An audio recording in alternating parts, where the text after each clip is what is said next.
Hi, this is Sarah Mikesell with the Pig Site, and today we're here with Dr. Tom D'Alfonso. He is the Worldwide Animal Nutrition Focus Area Director for the U.S. Soybean Export Council. Thanks for being with us today, Tom. Thanks for having me, Sarah. I look forward to our conversation.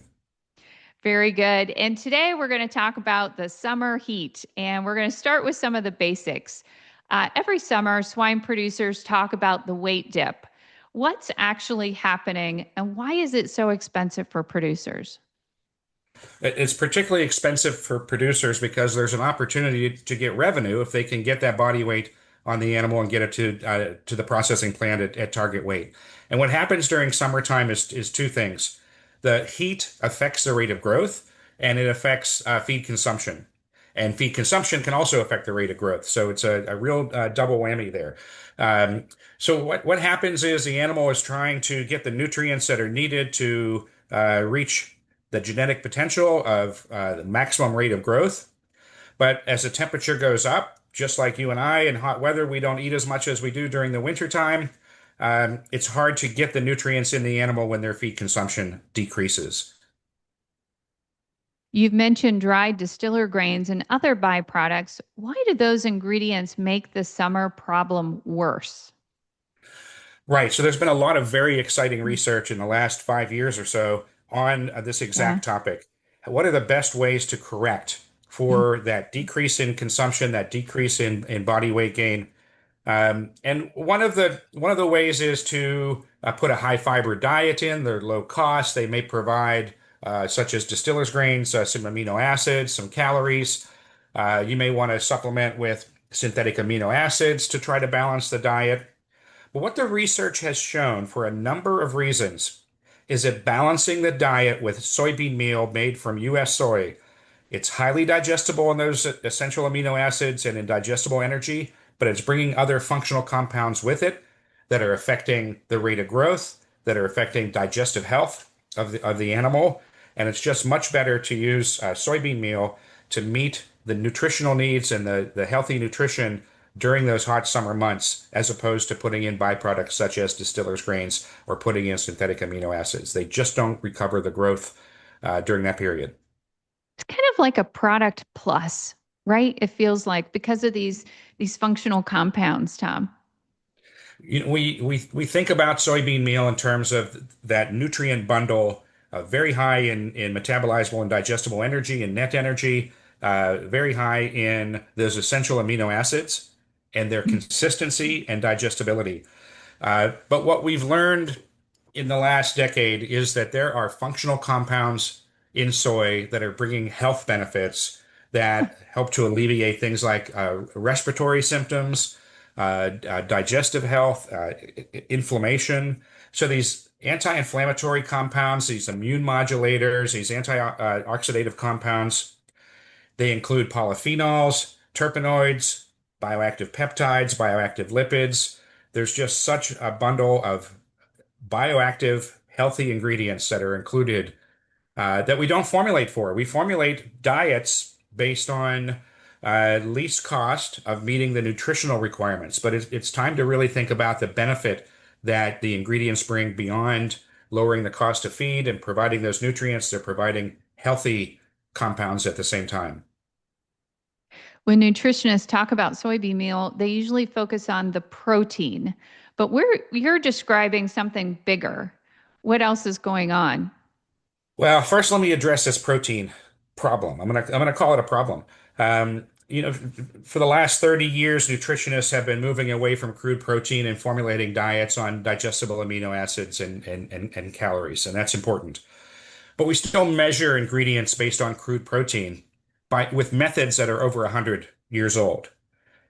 And it's hard to change paradigms. It's hard to change practices that are 100 years old. We don't measure crude protein.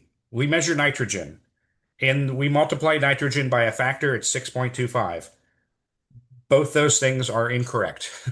And the science is well beyond that now. We know that protein is really the addition of all of the amino acids.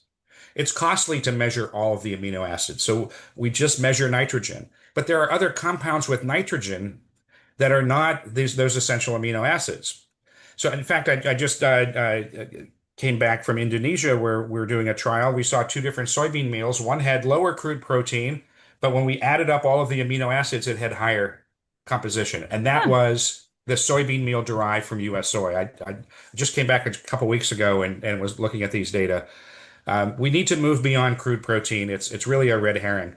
It is the essential amino acids and the digestible energy that bring the value in that nutrient bundle, along with the functional compounds in soybean meal derived from U.S. soy. What does the field trial data actually show? What can producers expect when they adopt a soybean meal centered summer strategy? So the economic results are really remarkable. Um, by adopting a strategy of using soybean meal to balance the diet for those essential amino acids and calories during the entire production cycle of the animal, particularly a pig that has a longer production cycle than smaller animals. It means that the animal can get off to a good start.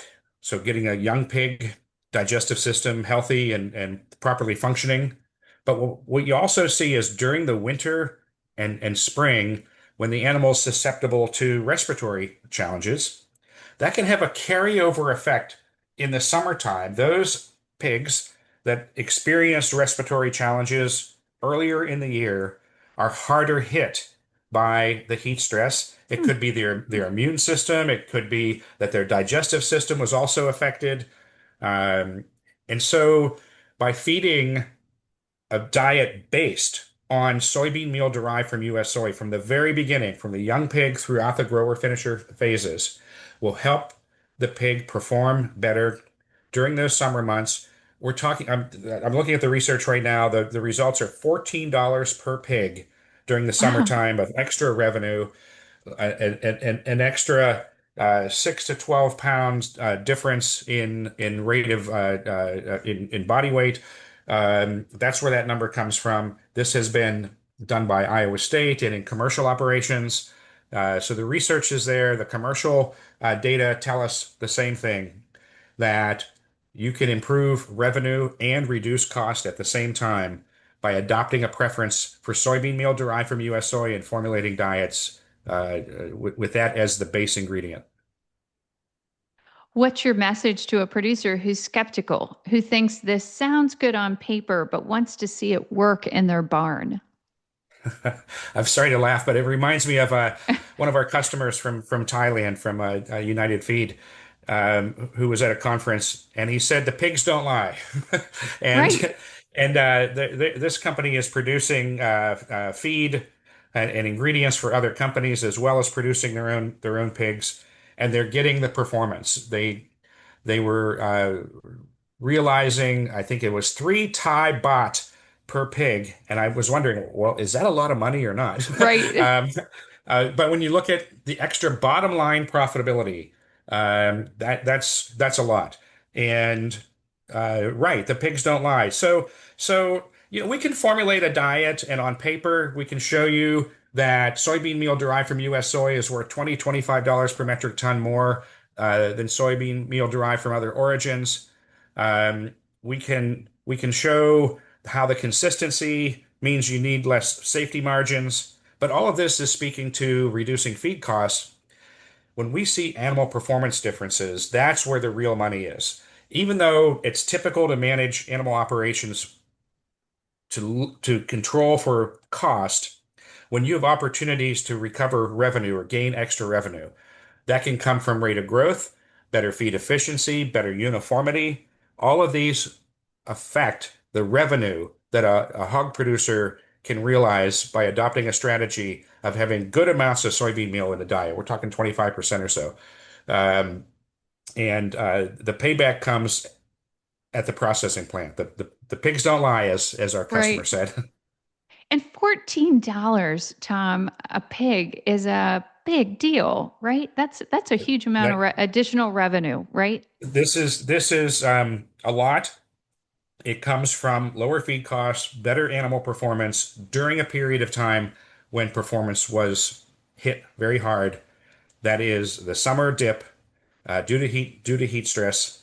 and particularly for animals that experience some respiratory challenges in the winter and springtime. You see these big differences, very costly differences in performance, and that performance was recovered by balancing the diet with soybean meal derived from U.S. soy, as opposed to adding extra fat to try to get calories, adding extra synthetic amino acids to try to get those nutrients. None of those approaches recovered the performance the way that putting high quality soybean meal in the diet did. And we always think about the summer months at barbecue season, at least here in North America, right? That is a high demand time, right? That is an opportunity market, right, for these producers to really cash in potentially. It's a time to focus on revenue as well as cost. Absolutely. Yeah. It's when prices tend to be higher because there's a higher demand for those cookouts. Yeah. Yeah. Very good. Well, hey, thank you so much, Tom, for all the information today. I really appreciate it. Sarah, I enjoyed our conversation. Thank you for having me.